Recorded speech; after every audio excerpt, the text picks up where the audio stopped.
Hi, everyone. Welcome back to The Long View. I am Julian Zelizer, and I am delighted to be here with Michael Podhorzer, who was the former political director for the AFL-CIO, a fellow at the Center for American Progress, a fellow Substacker, and much, much more. And so welcome to The Long View, or welcome back. Great. It's great to be back. I want to talk about a piece that you wrote about the court, but I just wanted to start by hearing your thoughts on yesterday's election results and how you interpret them and what you see in them vis-a-vis the Democratic Party, President Trump, and more. Sure. No, and I'm sure that probably this is like the happiest Substack Live audience you've had in a while, given last night's results. I think because people don't know me that well, I'm like, this is an irony alert or flip alert, but I think it's important. The first post I did after the 2024 election, I said that the fact is that for at least the last 10, if not 13 elections, the party out of power has lost. And that therefore the Democrats have done the most important thing to ensure their victory in the next election, which is losing the last one. And that the truth in that, though, the important truth is that for that length of time, Americans have been dissatisfied with the direction of the country, whichever party's in charge. They increasingly are saying that our political system can't produce the society they want. If they agree across partisan lines about anything, it's if they are unsatisfied with the choices they get. And so that's why this happens, right? Now, I think it's useful to see that in terms of the turnout and the vote swing, the reaction against Trump in 17 and yesterday is much bigger than the swing was against Democrats. But it's still the case that in the exits, about half the people who voted said that a major factor was voting against Trump. And as you know, and I think probably most people who would tune into something like this, there's been this, almost Talmudic debate, just looking at all the little things that Democrats might do or not do to do better. And all of that pales in comparison to the actual factors that are driving voters one way or the other, right? And we hear simplistic stuff like, well, when turnout goes up, Democrats do worse. Well, in Virginia yesterday, the turnout was 3/4 of a presidential year. It's never been above 60% of a president, right? It's a kind of inane trope because what matters is whether your voters come out or not. How many of them, right? It should be that obvious. So this is much better than if this hadn't happened. But everything we can see in American voters since the Great Recession, for sure, has been throw out whoever's in charge. And I think getting underneath it, though, I think that the media really suffers from what's called a recency bias, which is to explain whatever just happened in terms of the thing that happened in the last 15 minutes. Mm-hmm. And so what's lost here is that all the people who told you 6 months or a year ago about how now young people and Latino voters were lost to Democrats, you look at the exits and they've swung all the way back, right? Because they never were for Trump, just like they're never really for Democrats now. Mm-hmm. It's that they understand what the stakes are right now. And I think that's why in California, right now, I think they still haven't counted all the votes. Sorry, Trump. But right now it's running, I think, 64-36. to like throw out the independent lines to be able to create more Democratic districts in the state in response to Trump, right? Like something like, because for people who don't know, right, California was in the forefront of citizens saying we don't want gerrymandering. That's how they got the independent commission. And now they're saying they want to take it back. And this isn't about they're all Democrats. It's that if you have like the army or the National Guard in your cities, you don't want to give up the possibility of being able to push back on it or hold them accountable, right? And so they just, it was easy. I mean, the good news for Democrats is they remain in the opposition and they remain out of power, at least for the midterms. The same basic Right. configuration will exist. So there's reason to think President Trump won't change. Might get worse in terms of the issues driving the electorate. And so that's the kind of read you might take from that. And Yeah. obviously, midterms often work out that way. Although I think that we have to be careful about like straight line extrapolating that, not because I think voters won't be ready to throw them out. That I'm really sure of. It's that we will, in American history, that like I know, have not had a less free and fair election than we're about to have. And it's indeterminate how much effect the things that are already being put in motion uh, can actually frustrate what are going to be large majorities voting against them. An important warning, and it's an unfolding story, even with California's decision. I wanted to turn. I originally had read this piece you wrote, and let me get the title right. Calling the court supreme is obeying in advance. When will legal and media elites stop passing off tyranny in robes as the rule of law? Uh, could we just begin with the context, which is really about what the court has done to civil rights protections for decades now, not just in the last few years? For those Right. who haven't followed, can you kind of give a Sure. sense of what that Sure. is? So the prompt for the piece was the court hearing the Calais case, which would seems headed towards um, overturning the last piece of the Voting Rights Act that's still somewhat in force, and so the John Roberts has been against the Voting Rights Act forever. He was a lawyer in the Reagan Justice Department who led a campaign unsuccessful to get Reagan to oppose the reauthorization of the Voting Rights Act when he was in office, and has continuously been out to undermine it. And the first big blow was the Shelby case in 2013, where he really invented a and this is not me saying this. This is uh, very conservative just Judge Posner basically saying he invented a constitutional doctrine that didn't exist in order to disable the most important part of the Voting Rights Act. And then like explain this for a second, because there are two different parts of this. The first part, what Section 5 said, that the anytime one of the states that had been determined to have tried to prevent African Americans from voting in the past wanted to change anything about how they conducted elections, the Department of Justice had to sign off on it first.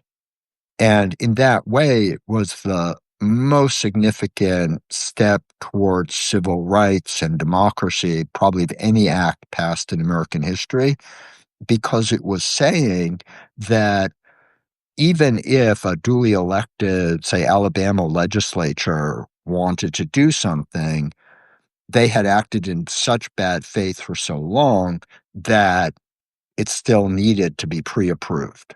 And in that way, it became finally elevated us to sort of the same position that a lot of the European countries were after World War II, where they say we're a democracy, but if you're not going to abide by the rules, then like you can't play. So that disabled that part of it. The second part, which is what they're going after now, is about almost 20 years after the Voting Rights Act was passed, it was almost immediately successful in the increase in number of African Americans who registered and voted. But what had become clear was that in the South, even though they were voting in greater numbers, there were no more Black representatives.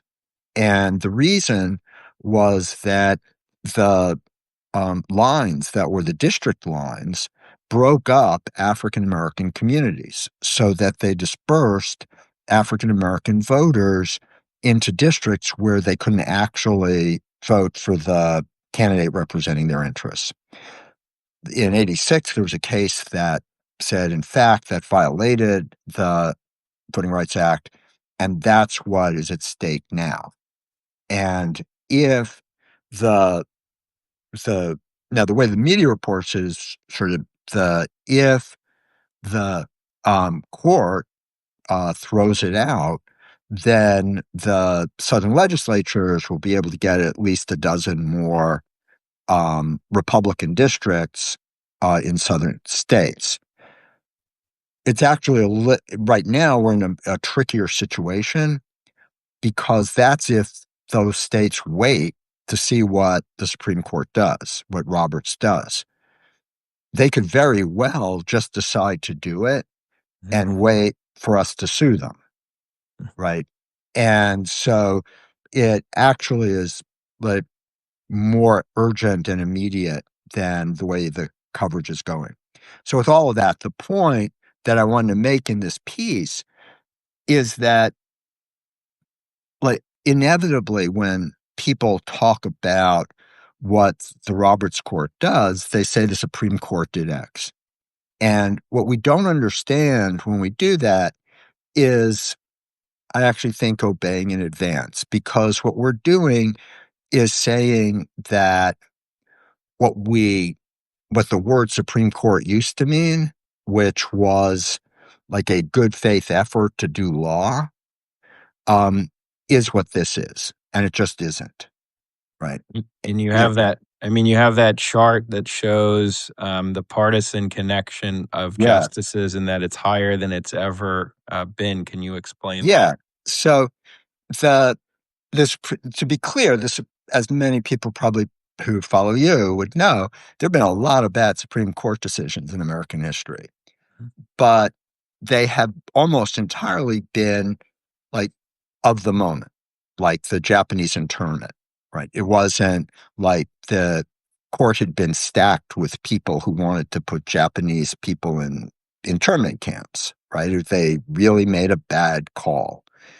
And for almost all of American history, the confirmation votes for justices that were confirmed were robustly bipartisan.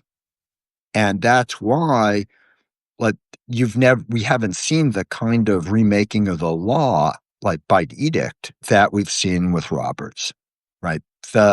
Even the court that did Bush v. Gore,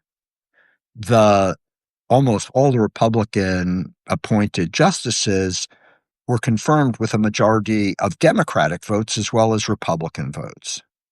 And none of the 6 on the court now got a majority of Democratic senators to vote for them in their confirmation. And we've not had this in American history. And it's even worse than that because not only is there not like a, abstract, it's great to have bipartisan, it's that to be able to be nominated by a Republican president, you have to pass muster with the Federalist Society and the interests behind them. And this is a group that, funded by the Kochs and others, that when they realized they were not going to be able to overturn a lot of the New Deal or the civil rights or regulation through the democratic process, they set about creating the Supreme Court as a hack, basically, right? And that's what we're living through now.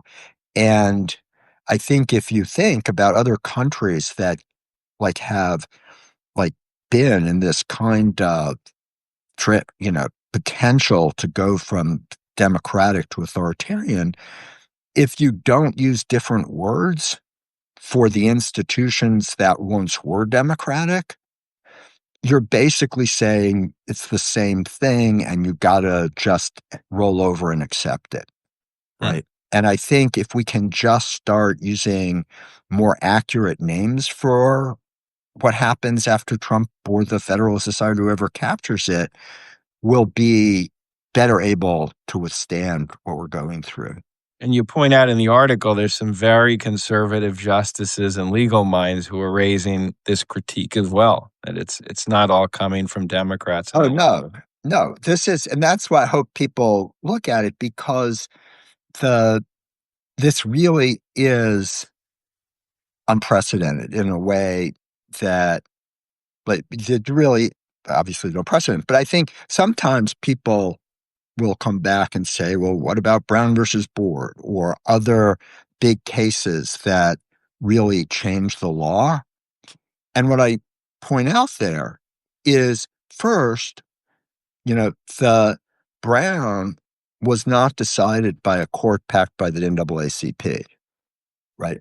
The the Shelby and Citizens United were done by a court packed by billionaires, right? I mean, it is it's just political capture.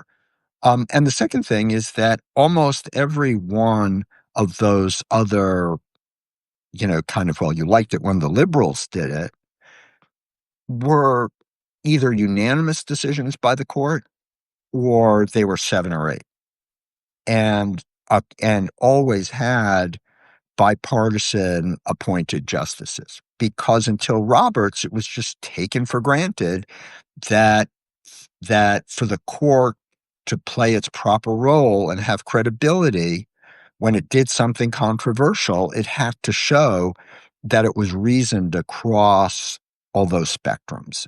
And now they just do it because they can. And why is it so hard for the media, mainstream media outlets with smart writers? They know a lot, they hear those criticisms, and yet you're right. It's kind of like partisanship in Congress. They act as if this is the same as before. What is it about Yeah. media institutions that explains that?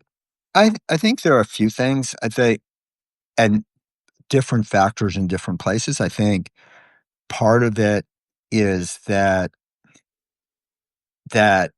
our media, like our biggest media institutions, like the New York Times or the Washington Post or any of them, right, have beats. Right, there's not a beat for the authoritarian takeover of America. Mhm. There's a Supreme Court beat, there's a congressional beat, right? And within each of those beats, there's a set of norms that reporters follow.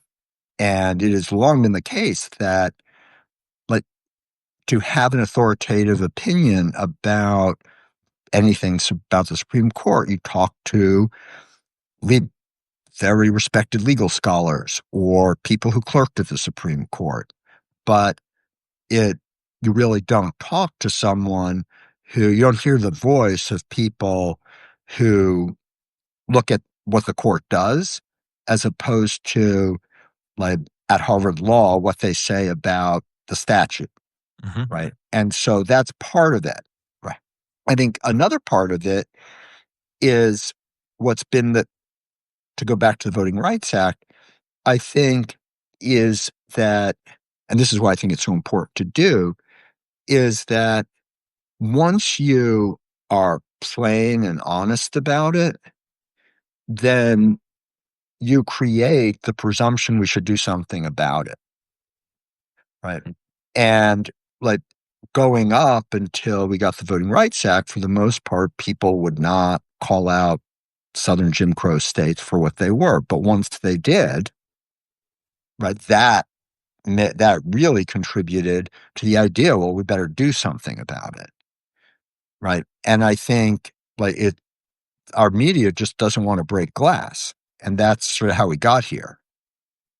And I have a couple more questions Yeah, before sure. I do. Thank you to all the subscribers who are listening to the conversation, and we appreciate your support and hope you might consider becoming a paid subscriber. Certainly, how I'm able to bring all these conversations to you. So, thank you if you'll consider that paid subscription, everyone. I wanted to ask.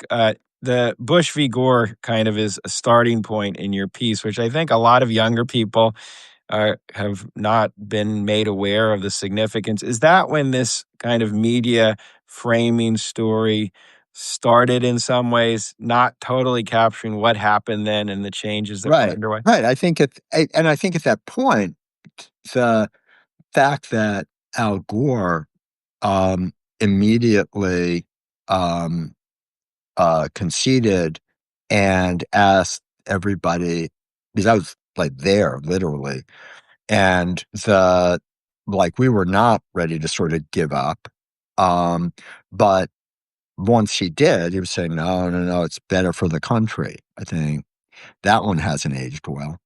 Um, the but for people who aren't familiar with it, the idea was that the election was very, very close in Florida, and this again gets to like how much we're willing to compromise our sense of what a free and fair election is, Mm. because right, the Bush's campaign manager in the 2000 election in Florida was Kathleen Harris, who was the Secretary of State, who was running the election, right? And the call for Bush was made by a relative of Jeb Bush at Fox News first. And that's what sort of got the ball rolling that the race had been decided. And after it was all gone back through, that was just on the basis of him calling Jeb and saying, "What do you think?"